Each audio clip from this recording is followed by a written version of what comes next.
खंड 3 उत्तर की सदस्य में 100 अंक 8 प्रश्न 10 कोविड-19 महामारी के दौरान आयोजित खेल आयोजन पर एक टिप्पणी लिखिए। उत्तर कोविड-19 महामारी के दौरान आयोजित खेल पूर्णतः प्रतिबंधित दर्शकों के बिना संपन्न कराया गया था। इस दौरान आयोजित खेल जिनमें Indian premier league 2020, grand slam India England series, Indian legend series, Indonesia master badminton series, Ranji trophy, Syed Mushtaq Ali trophy, Khelo Indian youth games, दक्षिण एशियाई खेल, आईसीसी वनडे महिला, फीफा वर्ल्ड कप, विश्व badminton champion, BWF Irani trophy Australia open, Wimbledon open, French open, एशियाई badminton championship, SAFF महिला चैंपियनशिप, Dilip trophy इत्यादि प्रमुख थे जिनका आयोजन कोविड-19 गाइडलाइन के दृष्टिकोण रखते हुए किया गया। संबंधित स्थल पर खिलाड़ियों के आवश्यक अन्य कर्मचारियों एवं व्यवस्थापकों को कोविड गाइडलाइन के अनुपालन के साथ रखा जाता था। प्रश्न 11 दक्षिण SARC के क्रियाकलापों की विवेचना कीजिए।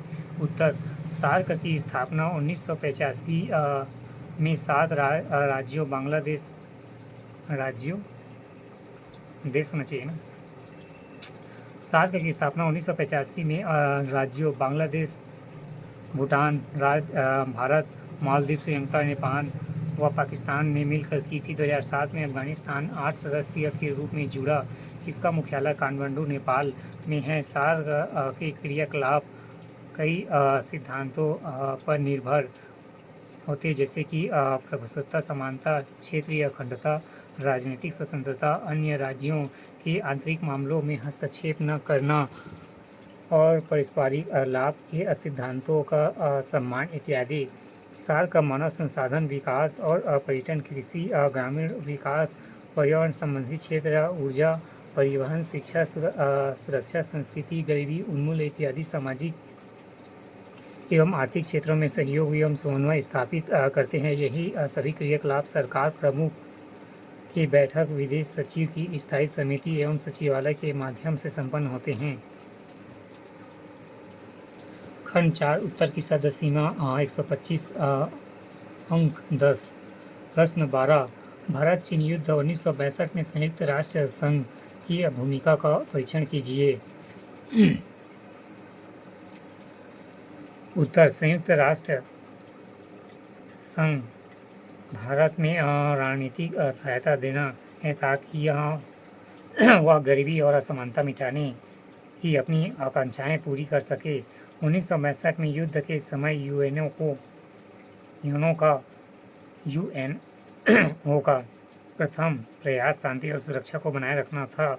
युद्ध की विभीषिका से अवगत कराकर उसे टालने का भरपूर प्रयास किया गया, परंतु आपसी संघर्ष से युद्ध को स्थगित तो नहीं किया जा सका, परंतु इसके बाद भी क्षतिपूर्ण को भरने में इस संस्था के भरसक प्रयास किया। इसी युद्ध के पश्चात यूएसओ समिति परमाणु परीक्षण संधि, परमाणु प्रसार संधि, सामरिक अस्त्र परीक्षण वार्ता, सामरिक अस्त्र न्यूनीकरण संधि इत्यादि गतिविधियों को वैश्विक तौर पर आयोजित किया, जिसका सकारात्मक परिणाम आज भी भारत में स्पष्ट परिलक्षित हो रहा है।